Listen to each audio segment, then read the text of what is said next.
माझं नाव पंकज चव्हाण. मी MSc EVSचा student आहे, त्यामुळे या टॉपिकबद्दल मला खूप खूप आभार. रोग बरेच असतात, पण हॉर्न मेनिया या रोगाबद्दल मध्ये एकदा पेपरामध्ये वाचलं होतं. म्हणजे हॉर्न ओके प्लीज असं ड्रगवरती लिहिलेलं वाक्य आपण नेहमी वाचतो, पण ध्वनी प्रदूषण आताच गणेशोत्सव येऊ घातलेला आहे. बऱ्याच प्रकारचं प्रदूषण आहे, पण ते त्या त्या ठिकाणचं असते, त्या त्या वेळेचं असते. पण हॉर्नमुळे होणारं प्रदूषण याला कुठलीही जागा, कुठलीही वेळ याच्याही पलीकडे असते.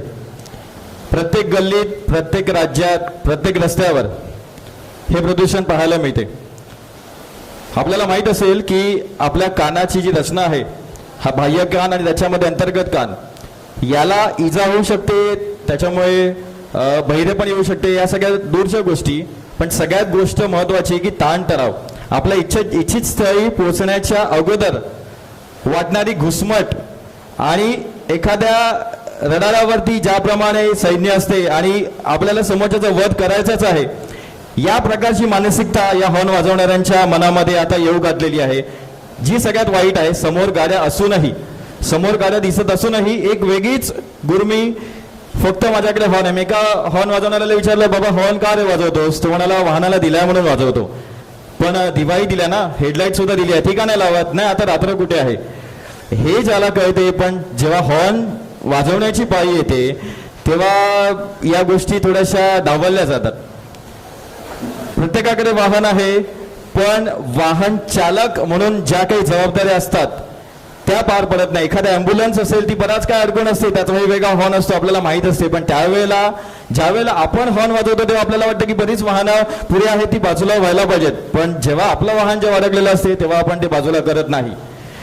तर हा थोडासा मानसिकतेचा परिणाम आहे. ही मानसिकता बदलली. आता मी मध्यंतरी सैराट विषयी वाचलं, तर सैराट मधल्या आर्चीच्या नावाने पण एक हॉल मी बघितला की त्यामध्ये फक्त आर्ची आर्ची असा आवाज येतो. म्हणजे हॉर्न ची आपल्याकडे जी मानसिकता आहे तो फक्त एक भंपकपणा आणि त्या वाहनाला डेकोरेशन वगैरे अशा प्रकारचं ते एक झालेलं आहे. आपण ज्या कॉलेजमध्ये आता आपण आहोत त्या परिसरामध्ये हॉर्नचा त्रास होतो हे सगळ्या शिक्षकांना, सगळ्या विद्यार्थ्यांना माहिती आहे. त्याच्या जनरली आपण म्हणतो सायलेंट झोन हा एक प्रकार असतो.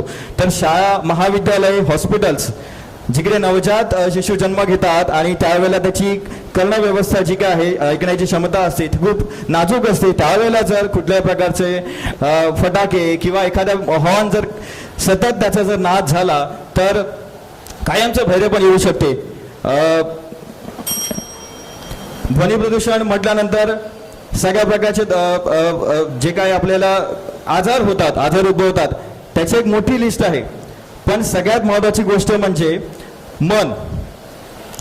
जेव्हा वाहन चालक एखादं वाहन चालवतो तो प्रसन्न असला पाहिजे, त्याच्यावरती कुठलाही ताणतणाव नसला पाहिजे, ज्याचा परिणाम पुढील वाहनावरती होता कामा नये. दुसरी महत्वाची गोष्ट म्हणजे आपल्याकडे वाहन आहे आणि त्याचा ताबा आपल्याकडे आहे हे जेव्हा आपल्याला वाटते, त्याची दुसरी महत्वाची गोष्ट म्हणजे आपल्या पुढेही वाहन आहे आणि त्याचाही ताबा त्याच्याकडे आहे, तो तोल किंवा तो ताबा सुटता कामा नये. एवढंच मला सांगू इच्छितो.